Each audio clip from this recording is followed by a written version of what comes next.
आपल्याकडे कुठलाही उपवास असला की घरोघरी साबुदाण्याची खिचडी म्हणा, साबुदाणा वडा म्हणा आपण करतोच.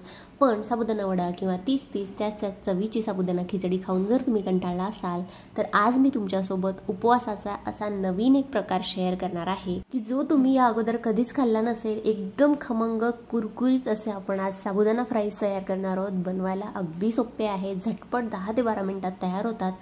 आणि आपल्यापैकी बऱ्याच जणींकडून साबुदाणा वडा तयार करताना तेलात टाकल्यानंतर तो फुटतो, अंगावर तेल उडण्याची भीती वाटते.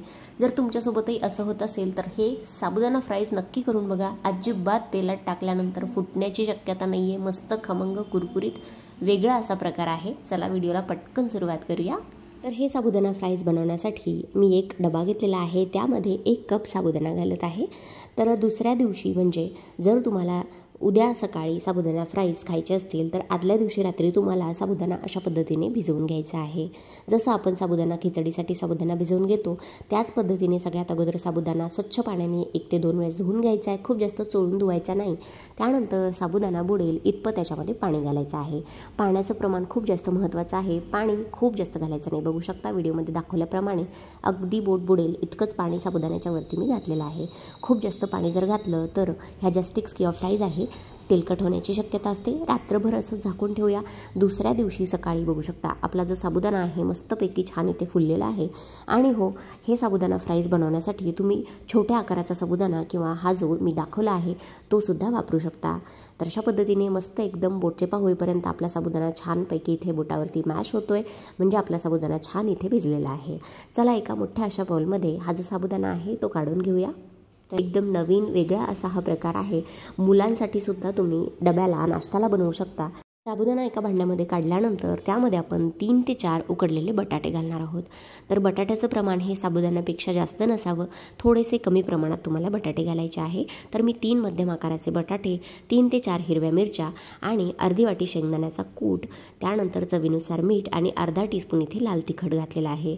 लाल तिखट थोडंसं कमी प्रमाणात घालायचं कारण हिरवी मिरचीसुद्धा आपण सोबत घातलेली आहे. हवं असल्यास तुम्ही याच्यामध्ये अर्धा चमचा लिंबाचा रस आणि 1 चमचा साखरसुद्धा घालू शकता जर तुम्हाला थोडेसे चटपटीत असे हे फ्राईज हवे असतील तर.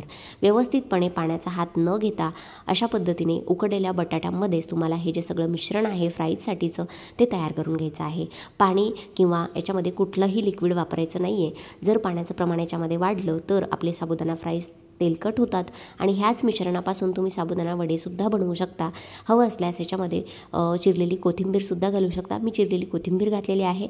जर तुम्ही उपवासाला कोथिंबीर खात नसाल तर याच्यामध्ये स्किप केली तरी चालेल. अशा पद्धतीने साबुदाणा फ्राईज बनवण्यासाठी आपलं मिश्रण इथे तयार आहे. अशा पद्धतीने तुम्हाला हातावरती ह्याच्या स्टिक्स किंवा फ्राईज तयार करून घ्यायच्या आहे. मिश्रणामध्ये जर पाण्याचं प्रमाण खूप जास्त झालं असेल तर याच्यामध्ये अजून 2 ते 3 चमचे दाण्याचा कूट किंवा शेंगदाण्याचा कूट घालून तुम्ही घट्टसर असं मिश्रण तयार करून अशा पद्धतीच्या स्टिक्स तयार करून घेऊ शकता. बघू शकता अशा पद्धतीने मी 5 ते 7 स्टिक्स किंवा फ्राईज तयार करून घेतलेल्या आहेत. अतिशय खमंग आणि कुरकुरीत लागतात. थोडासा वेगळा प्रकार आहे. मुलांनासुद्धा डब्याला नाश्त्याला देऊ शकता. आणि नेहमीची साबुदाण्याची खिचडी किंवा साबुदाणा वडा खाऊन कंटाळा आला असेल तर अशा पद्धतीचं वेगळं हे स्नॅक्स असे तयार करून बघू शकता. स्टिक्स आपल्या तयार आहे. गरमागरम तेलामध्ये आपण याला 5 ते 6 मिनिटांपर्यंत छान खमंग आणि कुरकुरीत होईपर्यंत तळून घेणार आहोत.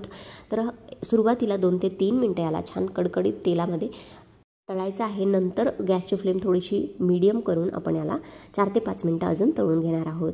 सुरुवातीला जर गॅसची फ्लेम कमी किंवा मंद गॅसवरती हे फ्राईज तळले तर थोडेसे तेलकट होण्याची शक्यता असते. त्यामुळे सुरुवातीला हाय फ्लेमवरती याला 2 ते 3 मिनिटं तळून घ्यायचं. अजून 2 ते 3 मिनिटं मीडियम फ्लेमवरती तळून घ्यायचं. मस्तपैकी छान रंगही आलेला आहे आणि एकदम खमंग कुरकुरीतसुद्धा आपले हे फ्राईज इथे तयार आहे. बघू शकता याचा रंग आणि आवाजावरून तुम्हाला कळत असेल की अगदी मस्त खमंग आणि कुरकुरीत हे फ्राईज तयार झालेले आहेत. एका प्लेटमध्ये याला काढून घेणार आहोत. वेगळा असा हा उपवासासाठीचा पदार्थ साबुदाणा फ्राईज किंवा साबुदाणा स्टिक्स नक्की तयार करून बघा. एकदम छान खमंग आणि कुरकुरीत होतात. यासोबत तुम्ही दही किंवा मग शेंगदाणा आमटी, शेंगदाण्याची चटणी तयार करून खाऊ शकता. एकदम छान लागतात आणि थोडासा वेगळा प्रकार आहे. अजिबात तेलकट होत नाही. आणि ज्यांना साबुदाणा वडे तेलात टाकल्यानंतर फुटण्याची भीती वाटते ते तर नक्कीच ही रेसिपी ट्राय करा. खूप जास्त सोपी आहे, झटपट आहे.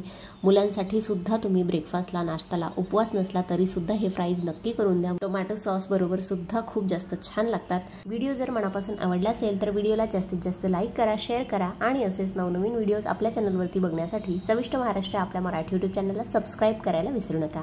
चला भेटूया अशाच एखाद्या नवीन व्हिडिओसोबत किंवा एखाद्या हटके रेसिपीसोबत. तोपर्यंत धन्यवाद. Thanks for watching.